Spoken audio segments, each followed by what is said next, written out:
আপনার কেকটা নষ্ট হয়ে গিয়েছে এবং কাস্টমার কেকটা রিসিভ করতে চাচ্ছে না। কল দিয়ে যখন ডেলিভারি ম্যান এই কথাটা বলে তখন আপনাদের কেমন লাগে? 6 ঘন্টা ধরে বানানো একটা কেক যখন 1 ঘন্টার মধ্যে ডেলিভারি ম্যান নষ্ট করে ফেলে তখন অনেক বেশি খারাপ লাগে, যেটা আসলে ভাষায় প্রকাশ করার মতো না। আর আমার আজকের এই কেকটার সাথে এমনই একটা ঘটনা ঘটেছিল যা আসলে আমি বর্ণনা করতে গিয়েও খুব কষ্ট হচ্ছে। বেসিক্যালি একজন কাস্টমার আমার থেকে কেক অর্ডার করে তার 16th বার্থডে উপলক্ষে। আপুটা আমার কাছ থেকে অনেক বেশি আশা ভরসা করে একটা কেক অর্ডার করেছিলেন অ্যান্ড তাকে আমি চেষ্টা করেছিলাম একদম ফ্লেভারফুল অ্যান্ড ডেকোরেশন অনেক বেশি সুন্দর এমন একটা কেক সার্ভ করার। সে আমার কাছ থেকে যখন কেক অর্ডার করে তখন বলে যেন আমি খুব সুন্দর করে এবং ভালোভাবে তাকে কেকটা মেক করে দিই। আমিও চেষ্টা করেছিলাম তাকে একদম ভালো একটা কেক মেক করে দেওয়ার। সো এজন্য আমি অনেক বেশি চকলেট চিপস অ্যান্ড যতটুকু যা লাগে তার চেয়ে বেশি করে দিয়ে তাকে কেকটা মেক করে দিয়েছিলাম। কেকটা মোকা ফ্লেভারের ছিল। মোকা ফ্লেভারের সাধারণত চকলেট ইউজ করা হয় না,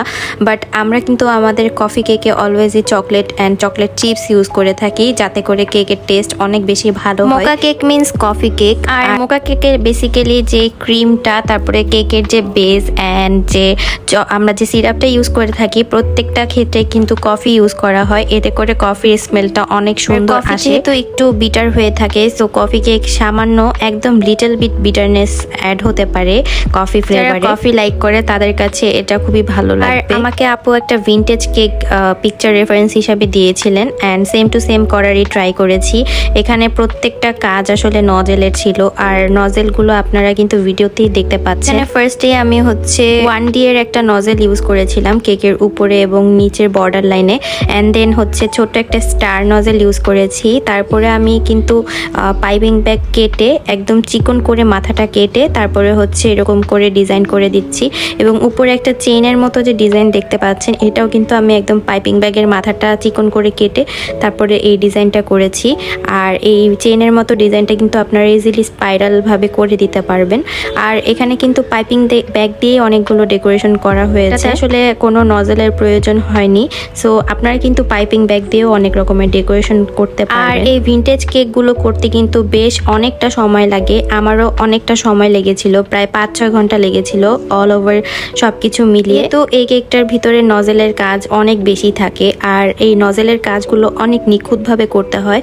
তো আমারও আসলে এটা করতে গিয়ে অনেক টাইম লেগেছে। কেকটা আসলে কিভাবে নষ্ট হয়েছিল, ডেলিভারি ম্যান আমাকে কেকটা নেওয়ার পর 1 ঘন্টা পরে কল দিয়ে বলেন যে আপু আপনাকে একটা পিকচার মেসেঞ্জারে সেন্ড করেছি, একটু চেক করে জানাবেন। ডেলিভারি ম্যান যখন আমার কাছ থেকে কেকটা নিয়েছিল তার কিছুক্ষণ পরেই আমাকে মেসেজ দিয়ে বলে যে আপু আমার কেকটা নিতে অনেক বেশি ভয় লাগছে।